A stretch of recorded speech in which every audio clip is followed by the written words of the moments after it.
اللہ لوگوں کے مرنے کے وقت ان کی روحیں قبض کر لیتا ہے، اور جو مرے نہیں ان کی روحیں سوتے میں قبض کر لیتا ہے،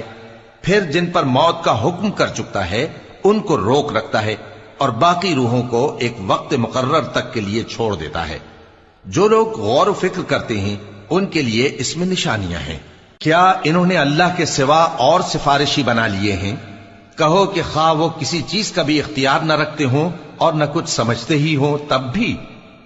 کہہ دو کہ سفارش تو سب اللہ ہی کے اختیار میں ہے، اسی کے لیے آسمانوں اور زمین کی بادشاہت ہے، پھر تم اسی کی طرف لوٹ کر جاؤ گے۔ اور جب ایک اکیلے اللہ کا ذکر کیا جاتا ہے تو جو لوگ آخرت پر ایمان نہیں رکھتے ان کے دل گھٹ جاتے ہیں، اور جب اللہ کے سوا اوروں کا ذکر کیا جاتا ہے تو فوراً خوش ہو جاتے ہیں۔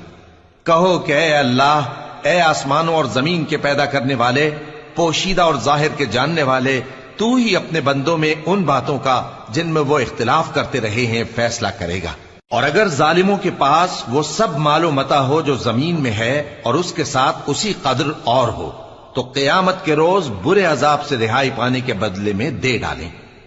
اور ان پر اللہ کی طرف سے وہ امر ظاہر ہو جائے گا جس کا ان کو خیال بھی نہ تھا،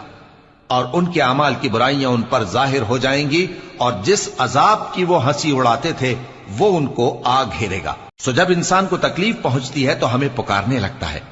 پھر جب ہم اس کو اپنی طرف سے نعمت بخشتے ہیں تو کہتا ہے کہ یہ تو مجھے میرے علم و دانش کے سبب ملی ہے۔ نہیں، بلکہ وہ آزمائش ہے، مگر ان میں سے اکثر نہیں جانتے۔ جو لوگ ان سے پہلے تھے وہ بھی یہی کہا کرتے تھے، تو جو کچھ وہ کیا کرتے تھے ان کے کچھ کام نہ آیا، آخر ان پر ان کی برائیوں کا وبال پڑ گیا۔ اور جو لوگ ان میں سے ظلم کرتے رہے ہیں ان پر بھی ان کے برے اعمال کا وبال عنقریب پڑے گا، اور وہ اللہ کو عاجز نہیں کر سکتے۔ کیا ان کو معلوم نہیں کہ اللہ ہی جس کے لیے چاہتا ہے رزق کو فراخ کر دیتا ہے اور جس کے لیے چاہتا ہے تنگ کر دیتا ہے؟ جو لوگ ایمان لاتے ہیں ان کے لیے اس میں بہت سی نشانیاں ہیں۔